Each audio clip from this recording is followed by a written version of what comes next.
हनुमान जी की भूली हुई शक्तियां बहुत समय पहले की बात है, जब त्रेता युग में भगवान श्री राम का अवतार हुआ था। इस युग में कई दिव्य और चमत्कारी व्यक्तित्वों ने जन्म लिया, जिनमें से एक थे महाबली हनुमान। वे वानर राज केसरी और माता अंजनी के पुत्र थे और स्वयं पवन देव का अंश माने जाते थे। हनुमान जी बचपन से ही अत्यंत तेजस्वी, बलशाली और चंचल स्वभाव के थे। हनुमान जी का बचपन, हनुमान जी का बाल्यकाल बहुत ही रोचक और अद्भुत घटनाओं से भरा था। वे बचपन में बहुत ही नटखट थे और अपनी शक्तियों से अनजान रहते हुए भी असाधारण कार्य कर डालते थे। उनके इसी स्वभाव के कारण एक बार उन्होंने एक अद्भुत घटना को अंजाम दिया। एक दिन जब वे छोटे थे, तब उन्होंने आकाश में उगते हुए लाल लाल सूर्य को देखकर उसे एक मीठा फल समझ लिया और उसे खाने के लिए छलांग लगा दी। उनकी यह छलांग इतनी शक्तिशाली थी कि वे सीधा आकाश तक पहुंच गए और सूर्य को मुंह में रख लिया। यह देखकर इंद्रदेव चिंतित हो गए और उन्होंने अपने वज्र से हनुमान जी पर प्रहार कर दिया। इस प्रहार से हनुमान जी मूर्छित होकर पृथ्वी पर गिर पड़े। जब पवन देव को यह पता चला तो वे अत्यंत क्रोधित हुए और उन्होंने समस्त संसार की वायु प्रवाह को रोक दिया। इससे पूरे ब्रह्मांड में हाहाकार मच गया। देवताओं, ऋषियों और जीवों को सांस लेने में कठिनाई होने लगी। तब सभी देवता पवन देव को शांत करने के लिए आए और हनुमान जी को विभिन्न वरदान दिए। सूर्य देव ने उन्हें अद्वितीय ज्ञान का आशीर्वाद दिया, ब्रह्मा जी ने अमृतत्व प्रदान किया और इंद्रदेव ने कहा कि उनका वज्र उन्हें कोई हानि नहीं पहुंचा सकेगा। इस प्रकार हनुमान जी असाधारण शक्तियों से युक्त हो गए।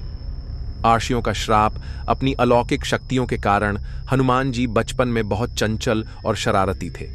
वे अपने बल और बुद्धि के कारण अर्षियों और साधकों के यज्ञ हवन में बाधा डालने लगे।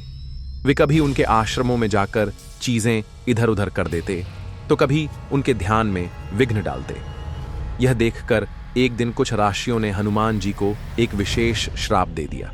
उन्होंने कहा, हनुमान, तुम बहुत शक्तिशाली हो, परंतु तुम अपनी शक्तियों का उपयोग बिना सोचे समझे कर रहे हो।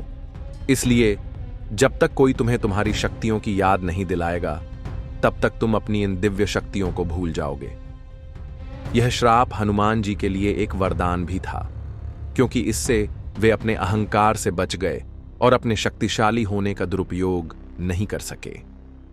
इसके बाद हनुमान जी एक सामान्य वानर की तरह रहने लगे, लेकिन उनके भीतर अपार शक्ति छिपी हुई थी, जिसे वे स्वयं भी भूल चुके थे। रामायण में हनुमान जी की शक्तियों का स्मरण समय बीतता गया और जब भगवान श्री राम का वनवास हुआ, तब माता सीता का हरण रावण द्वारा किया गया। श्री राम और लक्ष्मण सीता माता की खोज में निकले और इस यात्रा में उनकी भेंट हनुमान जी से हुई। हनुमान जी ने अपनी सेवा भगवान श्री राम को समर्पित कर दी और सुग्रीव के साथ मिलकर उनकी सहायता करने लगे।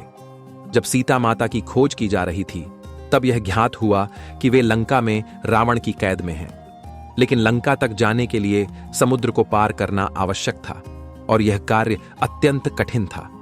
वानर सेना के समक्ष यह एक बड़ी समस्या बन गई। तभी जामवंत जी ने हनुमान जी को उनकी भूली हुई शक्तियों की याद दिलाई। उन्होंने कहा, हनुमान, क्या तुम नहीं जानते कि तुम कितने शक्तिशाली हो? तुम पवन पुत्र हो। तुम्हारे अंदर इतनी शक्ति है कि तुम आसानी से यह समुद्र पार कर सकते हो। तुम्हें बस अपनी वास्तविक शक्ति को पहचानने की आवश्यकता है। यह सुनकर हनुमान जी को धीरे धीरे अपनी वास्तविक शक्ति का स्मरण होने लगा।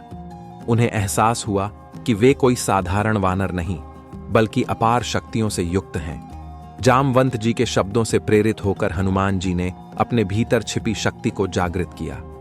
हनुमान जी की महास्कंधा और समुद्र लांघना जब हनुमान जी को अपनी शक्ति का स्मरण हुआ, तब उन्होंने अपने शरीर को विशाल रूप में बढ़ाना प्रारंभ किया। उनका शरीर पर्वत के समान विशाल हो गया। उनकी आंखें अग्नि के समान चमकने लगीं और उनका तेज इतना प्रबल था कि सभी वानर उनकी जय जयकार करने लगे। हनुमान जी ने एक विशाल पर्वत के ऊपर चढ़कर श्री राम का स्मरण किया और फिर एक विशाल छलांग लगाई। उनकी यह छलांग इतनी शक्तिशाली थी कि उन्होंने बिना किसी कठिनाई के विशाल समुद्र को पार कर लिया। मार्ग में कई बाधाएं आईं। सुरस्सा नामक राक्षसी ने उन्हें रोकने का प्रयास किया, लेकिन हनुमान जी ने अपनी बुद्धिमत्ता से उसे परास्त कर दिया। इसके बाद सिंहिका नामक राक्षसी ने उन्हें पकड़ने की कोशिश की, परंतु हनुमान जी ने उसे भी नष्ट कर दिया। अंततः वे लंका पहुंचे और वहां माता सीता को खोजा। उन्होंने माता सीता को श्री राम का संदेश दिया और आश्वासन दिया कि वे शीघ्र ही रावण से उनका उद्धार करेंगे। लंका में तांडव हनुमान जी ने सोचा कि वे लंका में रावण को अपनी शक्ति का परिचय दें और उसे भयभीत करें। इसलिए वे अशोक वाटिका में उत्पात मचाने लगे। उन्होंने वहां के राक्षसों को परास्त किया और वाटिका को तहस नहस कर दिया। अंततः वे रावण की सेना द्वारा पकड़े गए और रावण की सभा में प्रस्तुत किए गए। हनुमान जी की पूंछ में आग। रावण ने क्रोधित होकर हनुमान जी की पूंछ में आग लगाने का आदेश दिया, लेकिन हनुमान जी ने अपनी शक्ति से अपनी पूंछ को इतना बड़ा कर लिया कि पूरी लंका में उसकी छाया पड़ने लगी। जैसे ही आग लगाई गई, हनुमान जी ने विशाल रूप धारण कर लंका के महलों, भवनों और बगीचों को जलाना शुरू कर दिया। कुछ ही समय में सोने की लंका जलकर भस्म होने लगी। हनुमान जी की वापसी। लंका जलाने के बाद हनुमान जी समुद्र में अपनी पूंछ की अग्नि को शांत कर माता सीता को प्रणाम कर अयोध्या लौट आए और भगवान श्री राम को लंका में घटित सारी घटनाओं की जानकारी दी। हनुमान जी द्वारा लंका दहन रावण के अहंकार को तोड़ने और उसके अंत की शुरुआत करने वाला एक महत्वपूर्ण प्रसंग है। यह कथा भक्ति, शक्ति और धर्म की विजय का प्रतीक है।